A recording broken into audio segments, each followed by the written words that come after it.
The night Theo Harrison's life changed forever began with a thunderstorm. Rain lashed against the windows of his modest countryside home as lightning illuminated the dark corners of his living room. Theo, a 35-year-old veterinarian with perpetually tired eyes and an untamed beard, sat on his worn leather couch reviewing patient files. His dog Comet, a medium-sized canine with unusual silver-blue fur, lay at his feet, seemingly asleep. Theo had found Comet 3 months earlier, wandering near his rural veterinary clinic with no tags or microchip. After posting notices online and checking with local shelters, no owner had come forward. Something about the dog's intelligent eyes and peculiar mannerisms had captivated Theo, and before long, the strange stray had become his closest companion. "Another busy day tomorrow, buddy," Theo murmured, reaching down to scratch behind Comet's ears. The dog's eyes remained closed, but his tail thumped once against the hardwood floor in acknowledgement. Thunder crashed outside, and the lights flickered ominously before stabilizing. Theo yawned, gathering his papers. It was nearly midnight, and morning would arrive all too soon. He stood, stretching his back, when something extraordinary happened. "Theo, we need to talk," said a calm, slightly accented voice. Theo froze mid-stretch, eyes darting around the empty room. "Hello?" he called out, heart suddenly racing. Had someone broken in? "I'm down here," the voice continued. "And I recommend sitting back down. This conversation will be challenging." Slowly, Theo lowered his gaze to find Comet sitting upright, head tilted slightly, watching him with those intelligent eyes that suddenly seemed far too knowing. "You're hallucinating," Theo told himself aloud, pressing his palms against his eyes. "Too many late nights, too much caffeine." "You're not hallucinating," Comet replied patiently. "Though I understand your skepticism. Perhaps you should sit." Theo collapsed back onto the couch, his mind racing through possible explanations, a prank, a mental breakdown, a vivid dream. "You're talking," he finally managed. "Yes," Comet confirmed. "Though not in the way you think. I'm manipulating the air molecules around us to simulate speech. Your auditory system interprets these vibrations as language." "What? Who are you?" Theo whispered. "My designation is untranslatable in your language." "Comet is as good a name as any," the dog, or whatever it was, replied. "I am a biological emissary from a planetary system your astronomers call Proxima Centauri b." Laughter bubbled up from Theo's chest, bordering on hysteria. "My dog is an alien." "Of course. Makes perfect sense." "I am not actually canine," Comet clarified. "This form is a biological construct designed to integrate with your society while maintaining a low profile. Dogs seemed ideal. They live alongside humans, observe everything, yet remain largely ignored in terms of intelligence assessment." Theo ran his hands through his hair, trying to process what he was hearing. "Why? Why are you here? Why my home?"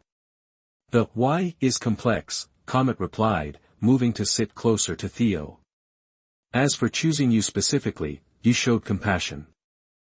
You took in a stray without hesitation. Your profession demonstrates empathy toward different life forms. These qualities made you an ideal first contact." "First contact," Theo repeated numbly. "Like in science fiction."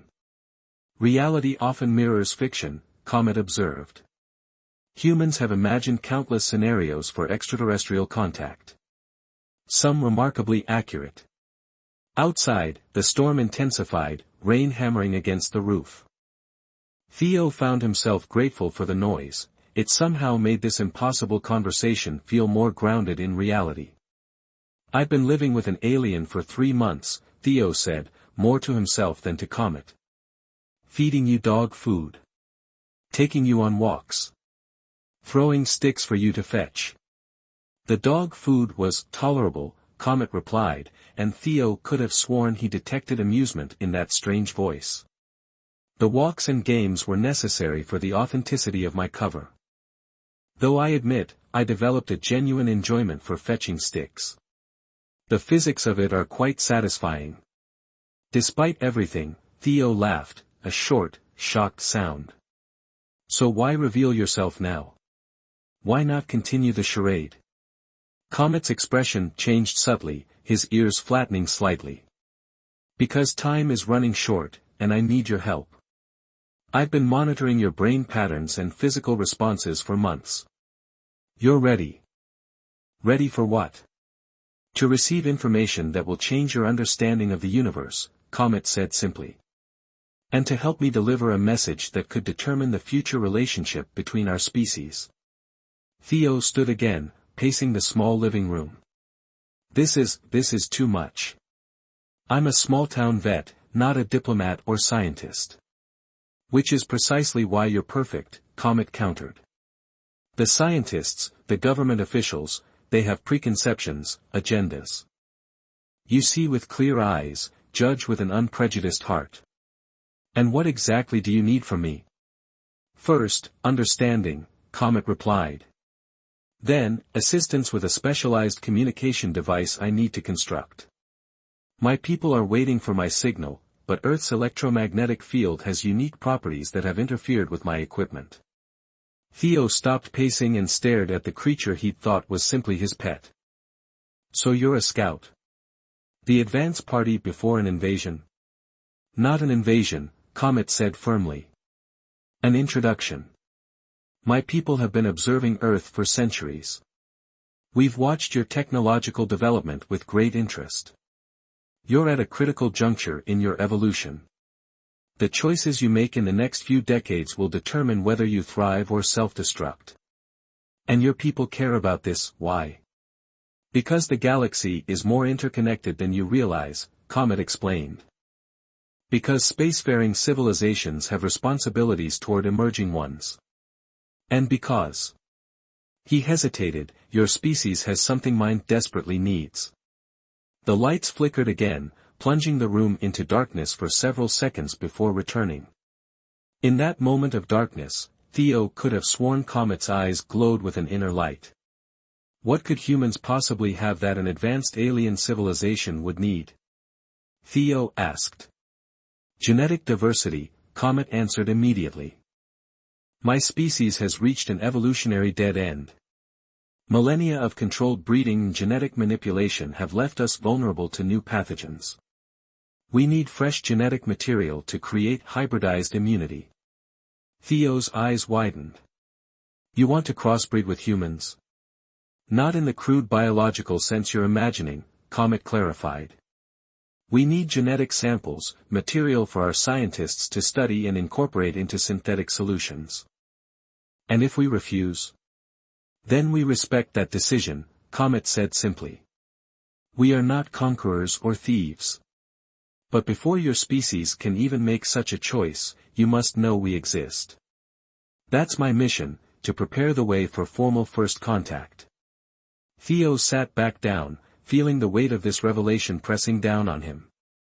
Why am I having trouble believing this isn't an elaborate prank? I can prove my nature, Comet offered. Would you like me to demonstrate abilities beyond those of Earth canines? Before Theo could respond, Comet's form shimmered slightly.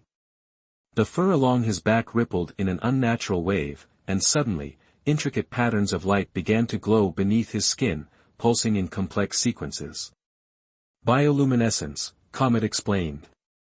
A natural feature of many species on my world. Theo reached out a trembling hand, hesitating before touching the glowing patterns. They felt warm beneath his fingers, pulsing like a heartbeat.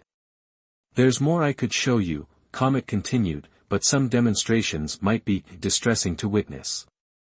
This seemed sufficient without being alarming. It's sufficient, Theo agreed, withdrawing his hand. So what happens now? Now, we prepare, Comet said, the glowing patterns fading as he spoke. Tomorrow, I'll begin instructing you on how to gather the components I need. Some will be common items, others more specialized. You have access to medical equipment through your practice, which will be invaluable. And after we build this communication device? Then I contact my people, and we arrange a proper meeting between our world's representatives. Theo leaned back, staring at the ceiling. And you chose a veterinarian in the middle of nowhere as humanity's ambassador to the stars. The universe has a strange sense of humor. The universe rarely concerns itself with humor, Comet replied. But fate. Fate often does. As if punctuating his statement, a final crack of thunder shook the house, and the lights went out completely, leaving them in darkness save for the ghostly glow of Comet's eyes. Get some rest, Theo, the alien advised. Tomorrow, we begin changing history. As Theo lay in bed that night, listening to the storm gradually subside, he wondered if he was going mad or if the world was about to change forever. Either way, he knew his ordinary life had ended the moment his dog spoke his name. Outside, the clouds parted, revealing a star-filled sky. Somewhere in that vastness was Proxima Centauri, and a civilization waiting for word from their emissary. Theo closed his eyes, but sleep remained elusive as questions swirled in his mind, questions whose answers might reshape humanity's understanding of its place in the cosmos. Morning arrived with deceptive normalcy. Sunlight streamed through Theo's bedroom window, birds chirped in the oak tree outside, and for a blissful moment, he wondered if the previous night had been nothing more than a vivid dream. Then Comet appeared in the doorway, sitting with perfect posture, those intelligent eyes fixed on him. I've compiled a list of materials we'll need, the alien said without preamble. Your technology is primitive, but adequate for our purposes. Theo groaned, covering his face with a pillow. So that really happened. You really talked. Indeed, Comet confirmed. And we have much to accomplish. Your schedule indicates the clinic opens in 2 hours. Theo lowered the pillow, staring at the creature he'd thought was just his pet. In the daylight, he could see subtle differences he'd overlooked before, how Comet's eyes seemed to reflect light differently than a normal dog's, how his movements possessed an almost deliberate precision. How am I supposed to act normal after learning my dog is an alien? Theo asked, swinging his legs off the bed. The same way you've managed every other difficult day in your life, Comet replied pragmatically. One moment at a time. The alien padded over to the nightstand where Theo had left his tablet and pressed a paw against the screen. To Theo's astonishment, the device unlocked, and Comet deftly navigated to a notes application where a detailed list had already been compiled. You can use technology, Theo observed unnecessarily. Your security measures are rudimentary, Comet explained. And my paws are more dexterous than they appear. Theo scanned the list on the tablet: copper wire, specific electronic components, various chemicals he recognized from his veterinary supplies, and several items he didn't recognize at all. Some of these things I can get from the clinic or the hardware store in town, Theo said, running a hand through his rumpled hair. Others. I don't even know what they are. I've included alternative names and potential sources, Comet said. The communication device doesn't require advanced technology, merely precise configuration. Your planet's natural electromagnetic field will amplify the signal once properly harnessed. Theo nodded absently, still struggling to reconcile the ordinary morning with the extraordinary conversation. I should call in sick. How can I focus on vaccinating cats when I'm helping an alien contact their homeworld? That would draw unwanted attention, Comet cautioned. Routine is our ally. Besides, several items on the list are available at your clinic. Reluctantly, Theo dressed and prepared for work, his mind racing with questions. Over a hastily prepared breakfast, he bombarded Comet with the most pressing ones. How many of your kind are here on Earth? He asked between bites of toast. I am the only active emissary currently, Comet replied, declining Theo's offer of scrambled eggs. Though there have been others before me. We maintain a careful presence. And humans have never detected you.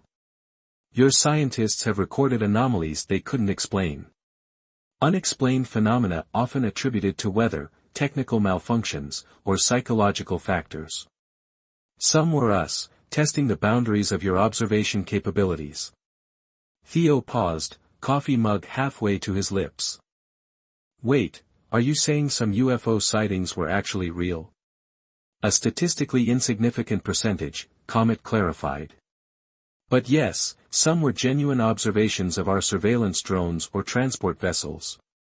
The conversation continued as Theo drove to work, Comet sitting in the passenger seat looking for all the world like an ordinary dog accompanying his owner.